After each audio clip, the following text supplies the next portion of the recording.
Alrighty, folks, we are going to break down an active flipping business. We are currently operating in a world where mortgage rates went over 7% yesterday. So one of the things that we might be thinking about is no one is buying. No one's buying. Why flip? It's a great time to buy, a horrible time to sell. Well, we've got Omar Alfaro, who has been a legendary flipper in the Southern California market. So we're just going to ask him out cold. Omar, what the heck are you doing flipping properties? Why are you listing properties at the end of October? Let's break down your business because it might be a little scary.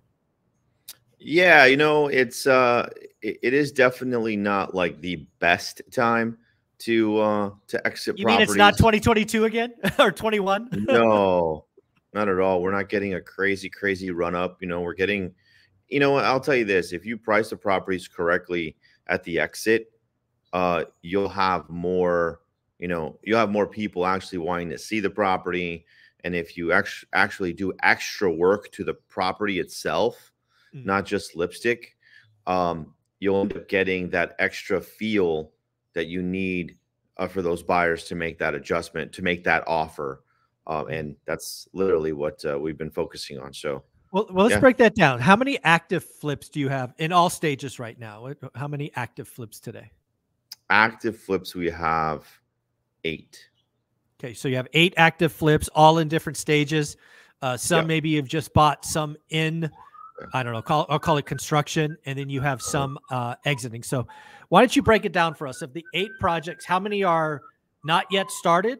How many are in active construction? I don't know what else to call that. And how many are on the exit? Give me 1 second. So this... police car going by. It drives by. Okay. So out of the projects that we do have now, we have 4 that are about to get started, meaning that we just closed. We have 3 on the market and 1 is being staged. Like the last photos that were taken were last week on on 2 properties that came on the market. So I could say that, you know, we're pretty solid right now, and I'm liking the amount of offers that are coming in the price point, and they're all under 400K. See, this is important. This is so important. Everybody's talking housing market, housing slowdown. Again, we can't, folks, stop it. Just stop it. You got to realize there's a luxury market, there's an above the median, and then there's entry level. In most markets, there's no freaking entry-level housing. So let's remind people, in the markets you're in, the median price is roughly 400, or is it 440, or what is roughly? It's 420-ish. 420-ish. Yeah. All right. So your goal with these projects were to bring finished projects with some extras in and around 400. That was the goal for these 3 that you've listed. Yeah. Okay. So when did you list them? When did these 3 hit the market? The first one hit last week.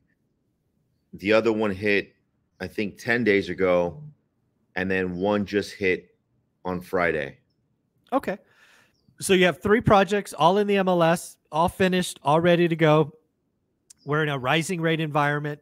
It's Halloween. It's the winter. I'm guessing you've had no showings and no activity. You know what? I'll be honest. My other one had no showings for 3 weeks, and then all of a sudden, you know, 8 showings in a weekend. Interesting. So the oldest one was listed. You had crickets for a week, then you had 8. Now, did you have a price drop? 3 weeks. Sorry, 3 weeks. Yeah. Did you have a price drop between the first listing? Yeah. Okay. So how big was the price drop? 20. All right. So that's about 5%, right? So you list for 400, you take 20 off, that's 5%. Okay. So that obviously sparked some interest. It did. And I think that what happens is when you start dropping that price, or when you price it accordingly or price it a little bit lower, people will create some type of frenzy. Like they'll create it for you. You don't got to do much. Right. You just got to position the property correctly in the market that it's in and attract that one buyer. But this is the problem, that before we had multiple exits or multiple properties, multiple offers, And then we would take some of the old offers and, hey, I got another one coming. I got another one coming. I got another one coming. But in this case, it wasn't that way because we only had we didn't have no showings. Then we had one offer. Okay. And then we have 2 offers. So yeah, it's interesting right now. All right. So you had to take a haircut on the first one, a little 20K haircut. Probably wasn't fun, but certainly worked out. What about the next 2? So you had 2 more come on, one a week ago and one here Friday. What happened there? I don't know if you guys can hear that lawnmower in the background, but no, you're good. Okay, good. You're fine. Good.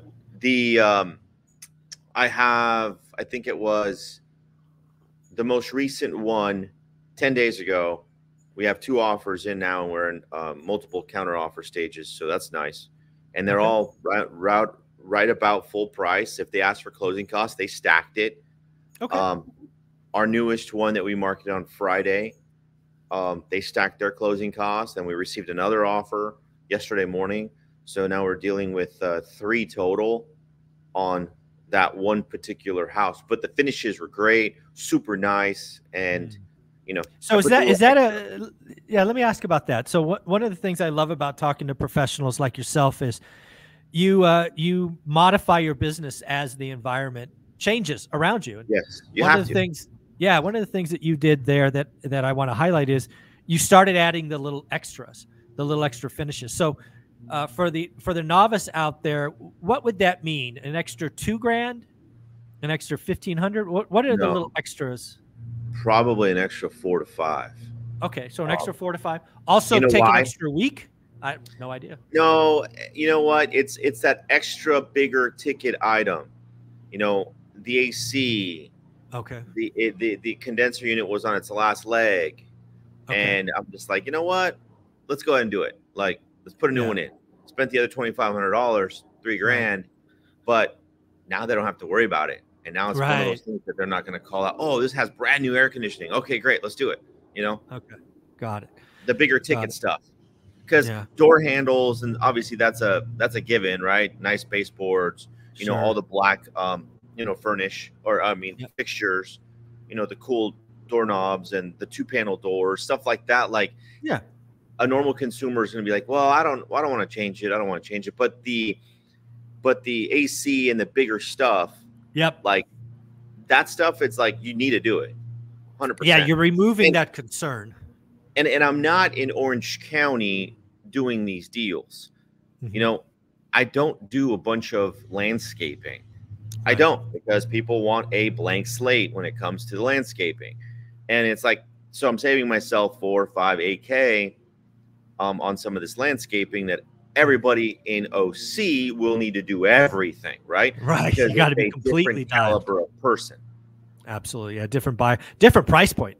A 400K house is different than a 1.4 million or a 2.4. It's very different. Right. Yeah. Yeah. Very cool. They want more for their money. So I guess the other thing to think about, again, I love this fact that we're talking to somebody who's got 3 different exits going on, all happening now with 7% mortgage rates. I guess what you're saying is if you have an exit that's dialed in, it's got the extras, there's still plenty of first-time home buyers out there looking to buy? There is a lot of first-time home buyers out there. There's a lot of VA buyers out there. But I'll tell you this, on the flipping side, there's more first-time home buyers that you're going to get versus conventional and VA or cash. So you have to be aware that your minimum hold time is going to be 3 months. 90 days, yeah. And if you don't, you can still open escrow on, say it's 45 days. You finished it, great job on the contractor, everything, everything was perfect, right? You're on the market in 45 days after you purchased it. And well, you can accept an offer FHA if you wanted to, and then you got to reopen on the 91st day. But at least you have the prelim and everything ready. I've done that many times too to secure a buyer. But at the same time, how bad, Mr. FHA buyer, do you want it? Yeah. Holding costs. Yeah. That, and all right, well, if you're gonna make the offer now, then let's do this. I want a $5,000 non-refundable deposit once we're in escrow. EMD. Yep. Non-refundable. Yeah, non-refundable. Hard. Yep. Yes. I like it. I And like it. it's a good hack. I'll tell you that. It's a good hack because they're not going to walk away from 5K. If they do, No. then cool. Yeah. Well, let's talk about something else. Last week we talked about you were seeing a lot more activity from desperate sellers, right? You talked about your billboard, your ads, and things of that nature. Are sellers still? I mean, because that's what I'm thinking about as we head into this. It's a buyer's market, which means it's getting easier and easier to find sellers, and you could pay less and less unless you get a bigger discount. What's going on with motivated sellers?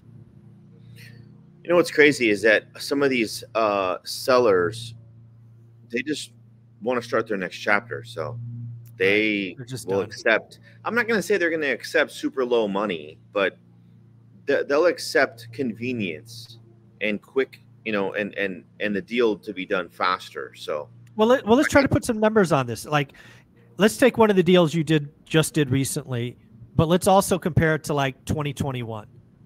Like, if they were going to list that property at the height of the stupidity versus what they just accepted. I mean, are we talking an 80K swing, 100K swing? What's the swing? Yeah, it's about an 80K. Yeah, and it depends on it could be 100, but yeah, it's an 80K. Yeah, one of the things that I'm seeing out there is sellers are starting to realize that the market's different, and that's how this happens, right? A lot of, like 6 months ago, sellers were very much, oh, my neighbor got, so I should get. Right. What I'm starting to see now is sellers by like, okay, market's different, rates different, economy's different. Yep. I need to sell, so I need to take a haircut. I think there's a lot more understanding happening. 100%. Yep. Yeah. Very, very cool. So I'm curious, are you excited about 7% mortgage rates because it helps you buy more, or are you nervous about 7% because it's harder to sell? I'm mixed because yes, on one side it's going to be harder to sell. On the other side, it's going to give us more leverage as investors, not in a bad way, but just, hey, you can go down the avenue of putting on the market and Mr. Seller and going through that process, and then the pool of buyers have depleted, or here's my cash offer, or here's my equity protection program. Here you go. Like, we could do it this route. There's so many other factors that we're able to give them, or solutions that we're able to give them.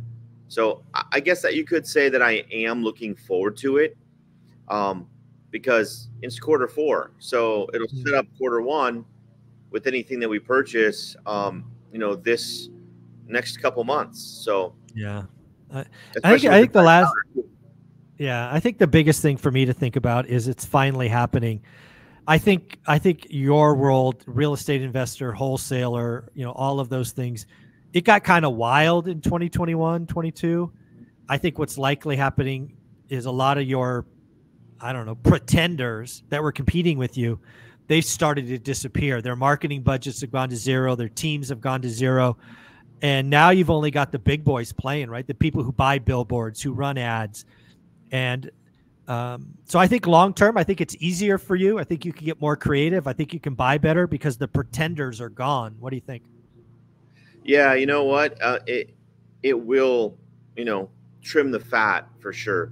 This next go around, and I'm gonna tell you this though, Michael. It's fucking hard to keep that marketing spend, to keep the employees paid, to keep all of the above going, and it's just like, you're running at 4 or 5 months reserves. That's the goal, right? To have 5-6 months of reserves just to keep things moving on the wholesale side, right. And then our whole processes. But, sometimes we touch to 2 months reserves because, it's eating, right? 1 month we might break even. Another month we might be negative. But then that third month we're like, 4 times the amount, so it's all gonna average out. But it's definitely a hard process, or it's a hard industry. Oh yeah. And I think 2025 is going to be more of the same. I think the competition will disappear. I think it'll be easy. I think it's going to be easier to buy than sell in 25. That's just what I think. Easier to buy, harder to sell. Yes. Easier to buy for sure, harder to sell next year for sure. There you go. Well, I love the fact that you're here. I love the fact that you break down our business for us. You are a professional. People wanted to follow you. They just go to Instagram, right? And they go at Invest with Omar. That's the page? That's correct. Awesome, man. You are amazing. Enjoy your week. Take care. Thanks, Michael. See you. Mm-hmm.